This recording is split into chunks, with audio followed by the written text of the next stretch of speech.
Municipal committee फूल नगर की खवातीन खाकरोब के चूल्हे बंद, 3 माह से तनख्वाह नहीं मिली। मोहतरम नाजरीन, आप इस वक्त देख रहे हैं जोया न्यूज़ नेटवर्क प्लस और मैं हूं सादिया बतूल। म्यूनसिपल कमेटी फूल नगर की करता धरता एक छुट्टी करने पर 7,000 रुपये कटौती करते हैं, जबकि सरकारी तौर पर 4 छुट्टियां मंजूर हैं और सैलरी 40,000 है। किसी मुलाजमा को 25,000, किसी को 20 तो किसी को 18,000 रुपये देते हैं और साथ गलीज गालियां देकर हमें नौकरी से निकालने की धमकियां देते हैं। आइए आपको भी सुनवाते हैं ख़वातीन क्या कहती हैं। महीने की तनख्वाह है, किसी की 28-40,000 तनख्वाह, किसी को 28,000 दे रहे, किसी 20,000 दे रहे, किसी को 18,000 दे रहे तनख्वाह। ये क्यों दी जाती है?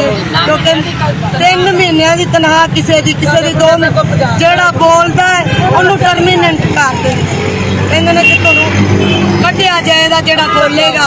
असी और नवे बंदे 500 बंदा बाबा सलीम गालां दे के गया है, कहता कि बगैरतियां जे तुसी बगैरती मल्ली जे तुसी निकल जोगे, असी 500 बंदा और रख लाए, तुसी बदमाशां जे। बाबा सलीम की है शेर जिंदा ठेका है, वो ठेकेदारां दा चाचा है।